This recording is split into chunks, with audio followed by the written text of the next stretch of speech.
everybody, welcome back. Chicks and Tips this Friday. Today it's cooking with Emma.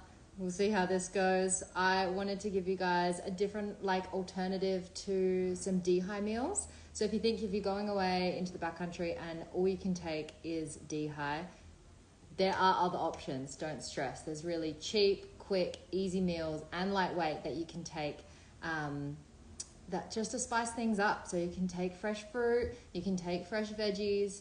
It's not the end of the world. If you're going on a really, really long tramp, obviously that might not be the case. But most generally people can get away with a couple of nights of fresh food and then a couple of nights of dehy. So today I'm going to be making a tuna pasta. I already boiled up my pasta in my jet boil.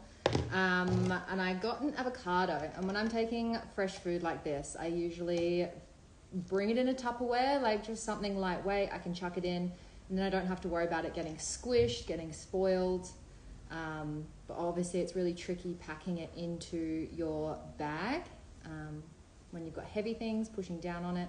So just making sure you're bringing food like zucchini, cucumber, capsicum. All these veggies stay really good in your bag for several days as well.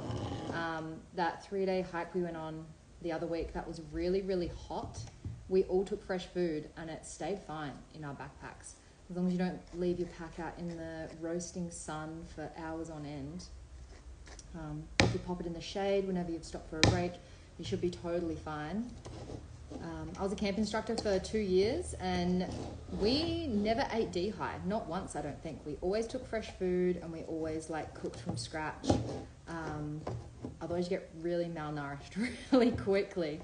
So just thinking about what fresh food you can take, even if you are taking a dehy. Can you add tomatoes? Can you add a little bit of cucumber? Can you add some spices or some herbs? Little micronutrients that really add up and make sure you don't end up feeling disgusting at the end of your trip. So I just mashed up my avo here. I always find creamy avo in a pasta goes so well, particularly if you've got a pesto sauce as well, a little bit of pesto. I'm gonna mash that up. I'll chuck my pasta in as well.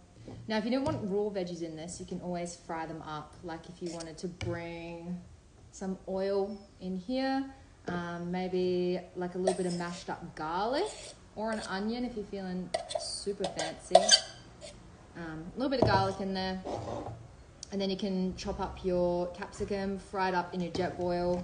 This one's the mini mo. This is one you can cook in because it comes with a simmer option on the fuel. Obviously you can't cook things too high, otherwise they burn and they stick to the bottom of your jet boil. Speaking from experience, I did that. Ruined the bottom of it.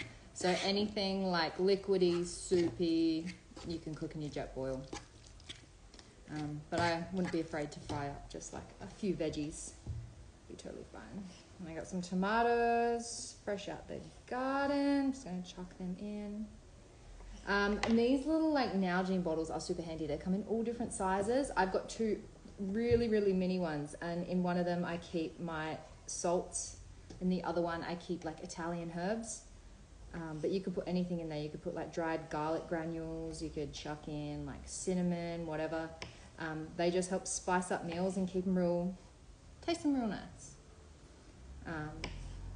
And then as for protein, I feel tuna is the crowd favorite, but you could go tuna, you could go salmon. If you're vegetarian, TVP, textured vegetable protein, is a really good option. It's basically dehydrated tofu, I guess, dehydrated soy. But it basically just soaks up any flavor you put it with. Whatever sauce you put it in, it's just gonna expand and it's gonna go kind of mincy. It's like a beef mince almost. But it's really, really nice. And I like chucking it in nachos or pasta. If I wanted to do a spaghetti bolognese kind of vibe, I would put my TVP in there. Obviously, tuna is the go-to because it's so easy. It's really tasty. Comes in packets, so it's really lightweight. But we got to think about those mercury levels, We got to change it up a little bit. And eventually we'll all get tired of tuna. But the one I've got for this dish is, in my opinion, the best one. It is the Sea Lord Thai lime and coconut. And it is amazing.